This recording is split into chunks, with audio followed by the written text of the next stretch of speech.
나무 도장, 권윤덕, 글, 그림.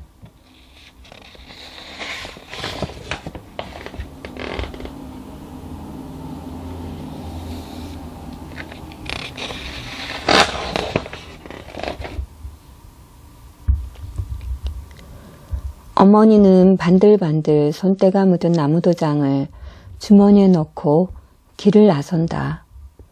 시리도 어머니를 따라 나선다. 돌아와서 제사를 준비해야 한다. 제사엔 외삼촌도 오신다.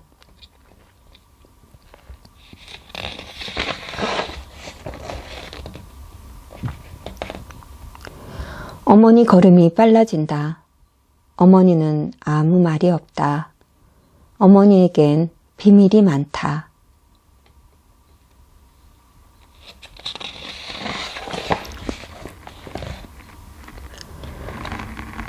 건불이 우거진 곳을 헤집고 들어갔다. 나무 뿌리가 돌을 감싸 안고 뿌리를 내린 곳, 그 땅 밑으로 작은 구멍이 나 있다. 어머니가 먼저 구멍 속으로 다리부터 쑥 밀어넣더니 시리에게 손을 내밀었다. 시리도 어머니 손을 잡고 구멍 속으로 빨려 들어갔다. 들어갈수록 굴은 점점 넓어지고 깊어졌다. 시리와 어머니는 다른 세상으로 걸어 들어간다. 해방 공간으로 거슬러 올라가고 있다.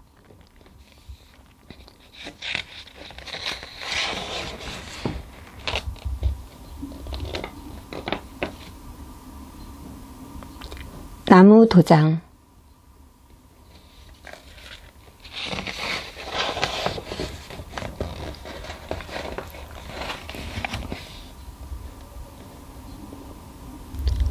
(1945년 9월 28일) 그린 대령의 지휘로 38명의 장교와 사병으로 구성된 일본 항복 접수팀이 김포 비행장을 출발하여 제주도에 도착하였다.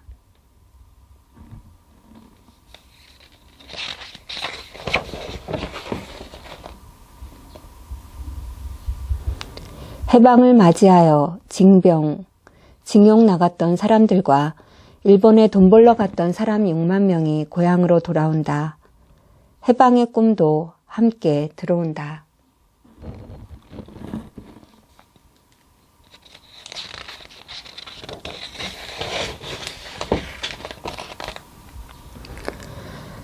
해방되고 사람들은 모두 지금처럼 나라가 둘로 갈라지는 것은 생각지도 못했다. 그땐 아직 조선이라고 불렀다. 학생들은 그동안 배우지 못했던 우리말, 우리 역사를 배웠다. 남녀가 평등하게 손잡고 가는 시대, 자유로운 나라, 모두 잘 사는 세상을 꿈꾸었다.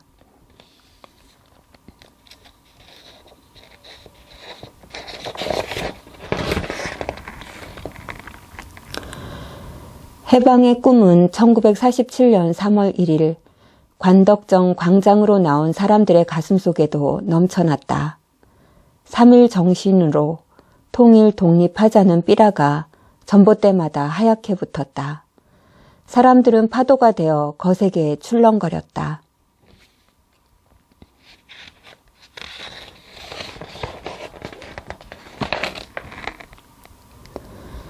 경찰 말발굽에 아이가 치이고 미군정 경찰이 쏜 총에 사람들이 쓰러졌다. 10일 후 많은 사람이 항의하며 파업을 하였다. 제주도청, 은행, 회사 모두 일을 하지 않았고 상점은 장사를 하지 않았고 학생들은 학교에 가지 않았다. 미군정은 제주도를 빨갱이 섬이라 불렀다.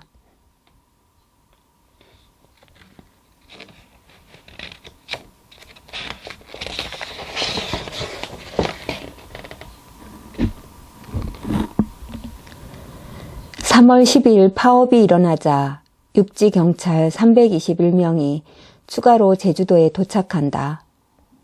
북한 공산주의에 반대하여 남한으로 내려온 서북 청년 단원들도 제주도로 들어온다.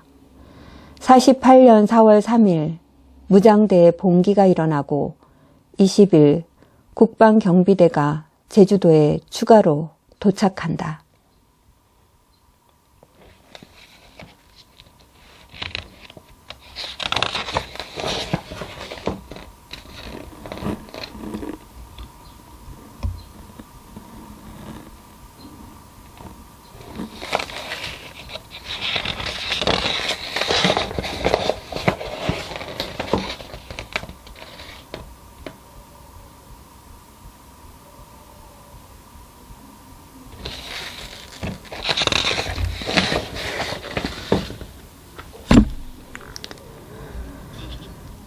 학교에서 가을 운동회 하던 기억이 난다. 내 아버지는 북을 치고 이 애미는 춤을 추고 온 동네가 떠들썩거리게 놀았는데 한라산에 봉화불이 오르던 날 아버지는 산으로 올라갔단다. 마을에 계속 있었으면 경찰들이 잡아가서 고문하고 아마 살아남기 힘들었을 거야.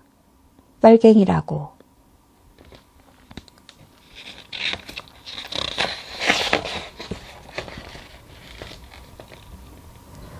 부엌으로 저녁밥을 지으러 들어갔을 때였어.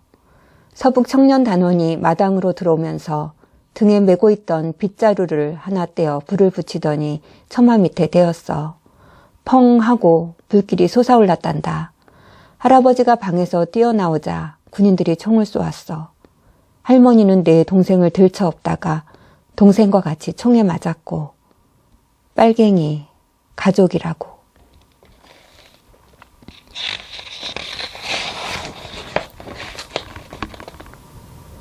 내 삼촌은 친구들과 마을 대숲에 숨어 지냈어. 군인 경찰들은 자수하면 다 용서한다고 선전하고 다녔지.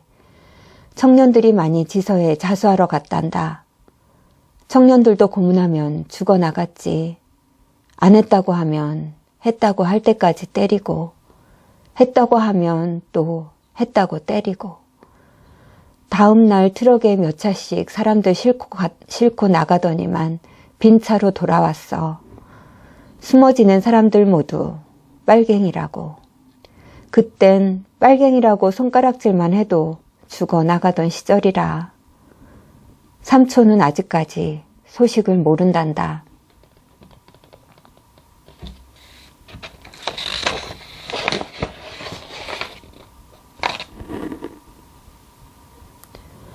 밤에는 무장대가 산에서 내려왔어.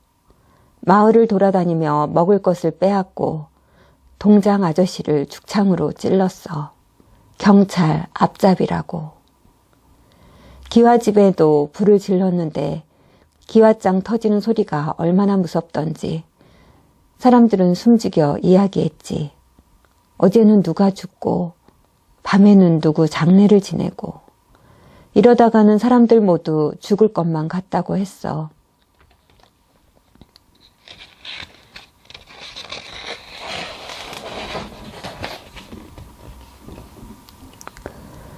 바람이 매섭게 불던 날 군인들이 마을에 와서는 사람들 모두 학교 운동장으로 나오라고 했어.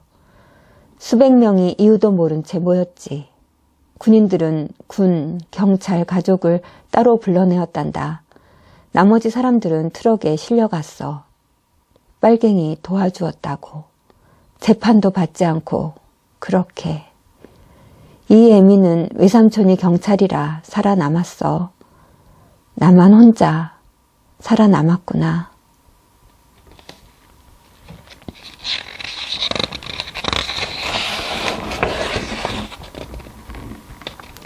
어머니, 그럼 나는 어디 있었어요?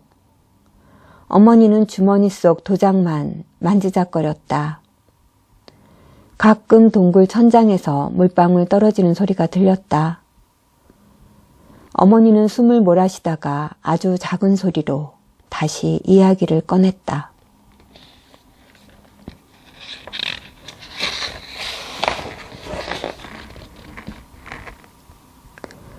외삼촌은 제주 경찰이었단다.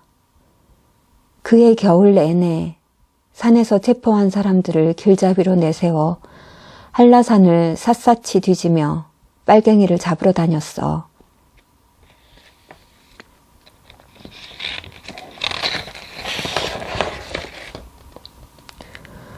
오늘처럼 바람이 차고 햇빛이 좋은 날이었어.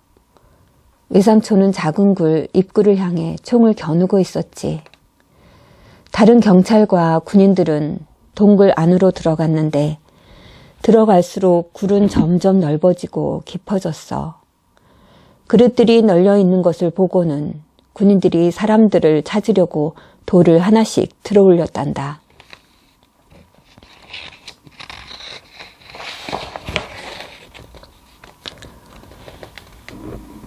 실이 너는 그때가 아마 3살쯤 되었을 게다. 너를 낳아주신 어머니 품속에 안겨 돌밑 좁은 공간에 숨어 있었어. 눈을 떴는지 감았는지도 모를 깜깜한 어둠 속에서 너는 아무 소리도 내지 않고 가만히 있었어.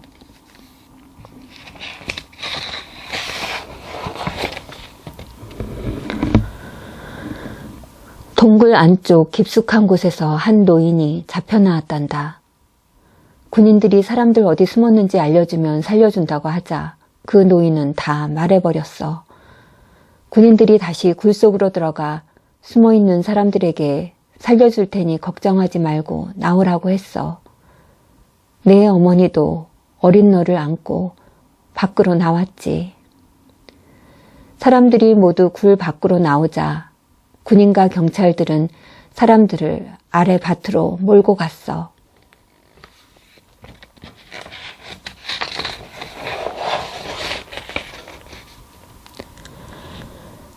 너를 낳아주신 어머니는 밭으로 가면서 외삼촌에게 아이만은 살려달라고 애원했단다. 군인과 경찰들은 사람들을 밭담 앞에 세워놓고 와다다다 총을 쏘았어. 동굴 안에는 수류탄을 던졌지. 동굴 안에 숨어있던 사람들 모두 빨갱이라고.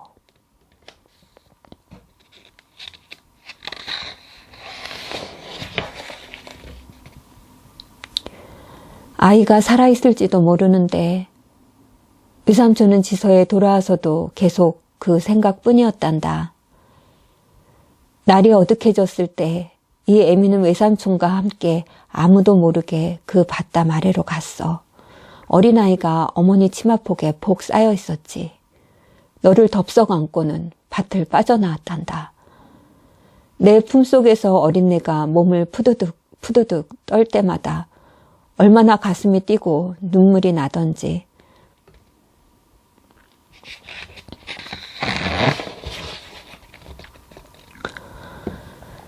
그날 밤 잠든 너를 보고 이 애미와 외삼촌은 넋을 놓고 밤새 울었던 것 같다.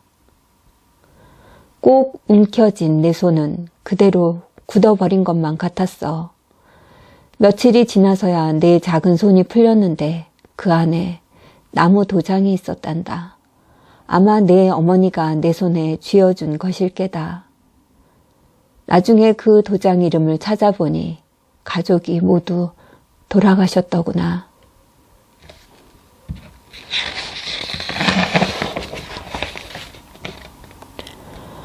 어머니는 주머니 속에서 만지작거리던 나무 도장을 시리에게 내밀었다. 시리는 희미한 불빛 속에서 나무 도장 안에 새겨진 글자들을 보았다.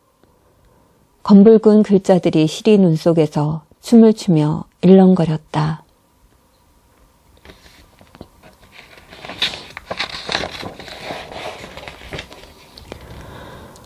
어머니, 그러면 낳아주신 어머니도 나도 빨갱이에요?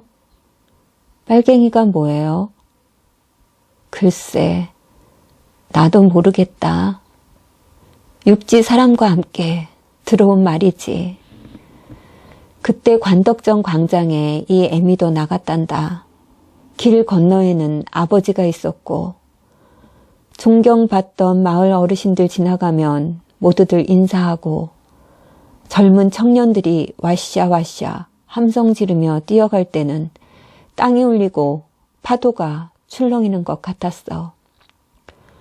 그 많은 사람들 이제는 다 이 세상에 없구나.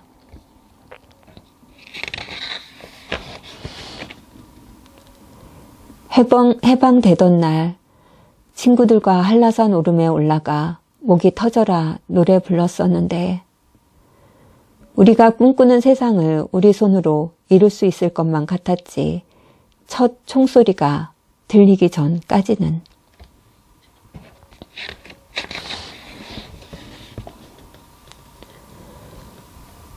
동굴 밖은 밝은 햇살로 눈이 부셨다.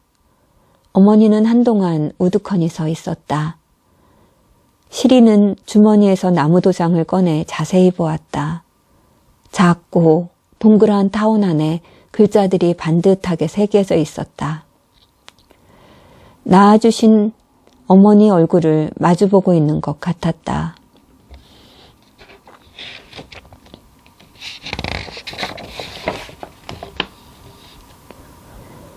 오늘은 낳아주신 어머니 제삿날이다. 시리가 좋아하는 외삼촌도 오신다. 시리도 어머니처럼 비밀을 갖게 되었다.